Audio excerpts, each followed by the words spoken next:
What great beast holds the secrets of the universe? Is there magic or mysticism to save mankind from their follies? As Adam and Eve were cast out of the lush Garden of Eden, a pearly white beast, the unicorn, pranced his hooves beside them. Thus the three journeyed together, side by side, leaving the fertile paradise behind as they stepped into the unknown. Long ago in China, Emperor Fuxi was resting in a peaceful forest at the foot of a whispering stream, deep in contemplation. A most magical thing occurred. Rising out of the waters, he saw a unicorn. It was a magnificent, majestic beast, unlike any he had ever seen. It was a cross between a fiery dragon and a great horse. He examined the creature closely and saw strange, mystical markings on its flesh. He sketched these markings into the soil, and they soon became the written Chinese language.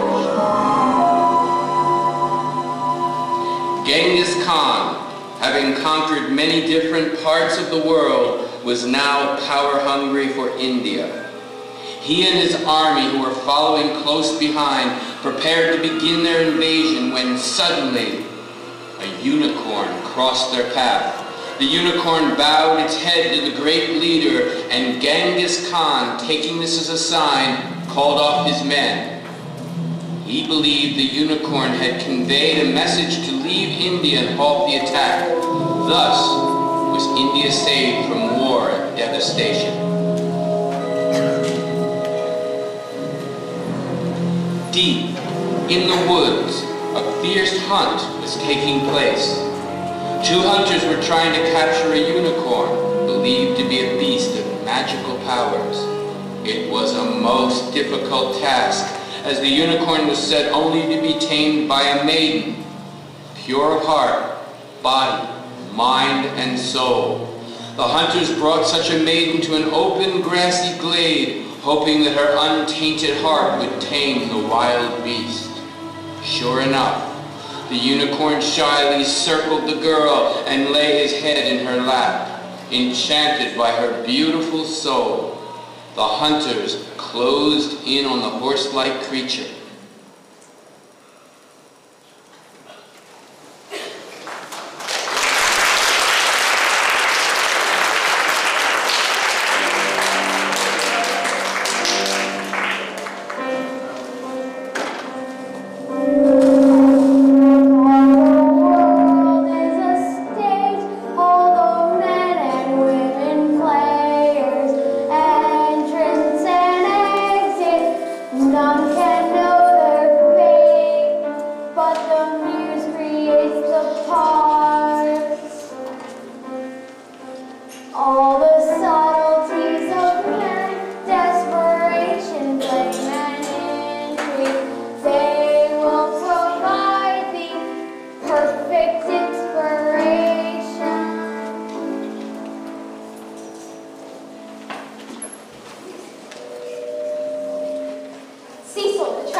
your wondrous benevolence. Love looks not with the eyes, but with the mind. Your Majesty, the problem at hand. And what a lovely hand it is indeed, Cecil. Cecil, make sure you have every detail covered. I don't want any difficulties. Your Majesty, the lords and ladies of the court, Sir Walter Raleigh, the Duke of Gloucester, Lady Seymour, Lady Grey, Lady Dudley, Lady Wellington, Lady Spencer, Lady Walsingham, and Lady Thorbus.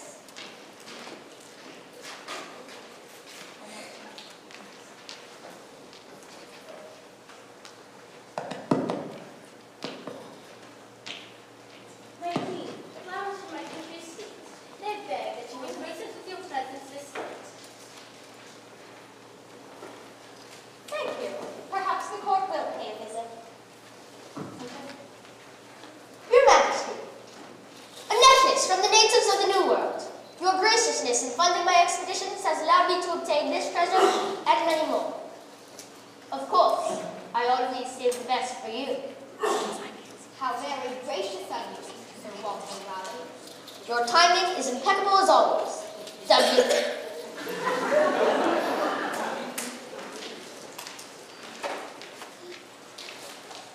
Your Majesty, one of my father's most prized tulip bulbs from Holland. My thanks, Lady Thomas. How very gracious of you. Since his death in power, he has no need. I thank you all for